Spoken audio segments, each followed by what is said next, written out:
Halo teman-teman, nama aku Dilan, aku dari kelas 12 DKV.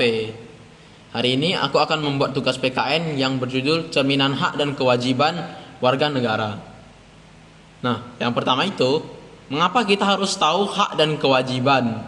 Yang pertama itu adalah pondasi keseimbangan.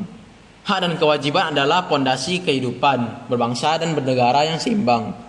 Keduanya harus berjalan seiring agar tercipta keadilan sosial. Nah, yang kedua adalah warga negara yang bertanggung jawab, yaitu memahami hak dan kewajiban, membantu kita menjadi warga negara yang bertanggung jawab dan aktif dalam pembangunan negara. Yang ketiga adalah menjaga keutuhan bangsa.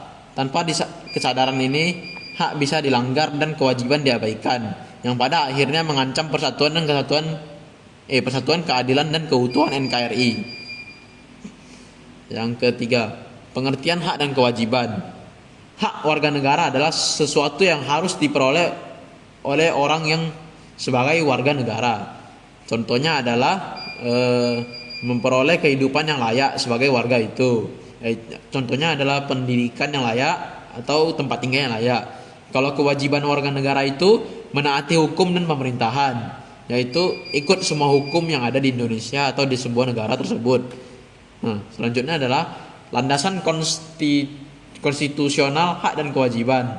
Yang pertama adalah pasal 27 ayat 1 yang berbunyi segala warga negara bersamaan kedudukannya di dalam hukum dan pemerintahan yang wajib menjunjung hukum dan pemerintahan itu. Yang kedua adalah pasal 28A sampai 28I secara spesifik mengatur mengenai hak asasi manusia atau HAM sebagai bagian dari hak-hak warga negara yang dijamin konstitusi.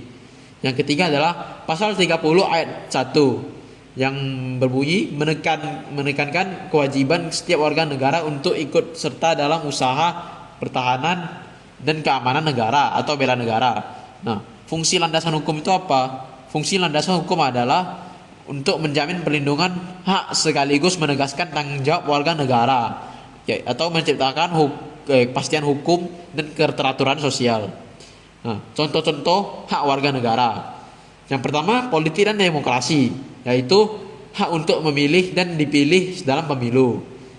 Yang berasal dari pasal 27 dan pasal 28 UUD tahun 1945. Yang kedua adalah pendidikan, yaitu setiap warga negara wajib mendapatkan pendidikan yang layak dan berkualitas, yaitu dari pasal 31 ayat 1. Yang ketiga adalah ekonomi dan kesejahteraan, hak atas pekerjaan dan penghidupan yang layak bagi manusia, pasal 27 ayat 2. Yang keempat adalah kebebasan beragama, jadi setiap warga negara itu dibebaskan untuk memilih agama dan cara beribadahnya masing-masing.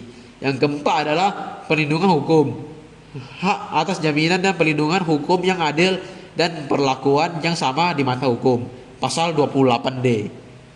Nah, kalau contoh kewajiban warga negara adalah yang pertama itu menaati hukum atau peraturan yang berlaku tanpa kecuali, yaitu berasal dari pasal 27 ayat 1. Yang kedua adalah ikut serta dalam usaha pembelaan negara dan menjaga kedaulatan bangsa, yang berasal dari pasal 27 ayat 3. Yang ketiga adalah setiap warga negara harus membayar pajak dan retribusi yang ditetapkan pemerintah untuk pembangunan nasional. Yang keempat adalah menghormati hak asasi orang lain dalam kehidupan bermasyarakat, pasal 28J. Yang terakhir adalah menjaga persatuan dan kesatuan bangsa serta mengamalkan nilai-nilai Pancasila. Yang terakhir, selanjutnya jaminan hak dan kewajiban dalam kehidupan sehari-hari, yaitu partisipasi politik, menggunakan hak memilih dalam pemilu dengan bertanggung jawab untuk menentukan pemimpin terbaik. Yang kedua, toleran beragama, menghormati perbedaan agama dan suku sebagai wujud hak orang lain untuk beribadah dan kewajiban menjaga kerukunan. Yang ketiga, kepatuhan hukum, yaitu mematuhi aturan lalu lintas demi keselamatan bersama atau menghormati hak pengguna jalan orang lain.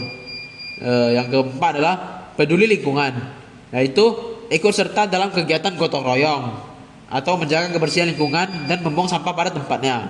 Yang kelima adalah menghargai pendapat, menjaga sikap toleransi dan menghargai pendapat orang lain sampai diskusi. Jadi kita tidak boleh langsung ngejudge pendapat orang lain ya, walaupun kita tidak suka sama pendapatnya. Kita berikan aja pendapat kita masing-masing tanpa melanggar hak orang lain.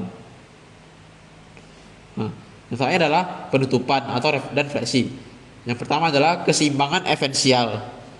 Hak dan kewajiban adalah dua sisi mata uang yang harus dijalankan secara seimbang dan simultan. Yang kedua, pedoman hidup. Jadikan Pancasila sebagai pedoman hidup untuk menjadi warga negara yang bertanggung jawab dan berkarakter. Yang ketiga adalah cinta tanah air, yaitu implementasi hak dan kewajiban adalah wujud nyata dari rasa cinta terhadap tanah air. Yang keempat terakhir adalah membangun Indonesia dengan menjalankan keduanya. Kita berkontribusi aktif dalam membangun Indonesia yang adil, makmur, dan berdaulat. Jadi, mari sama-sama menjadi warga negara yang cerdas dan bertanggung jawab. Sekian, terima kasih.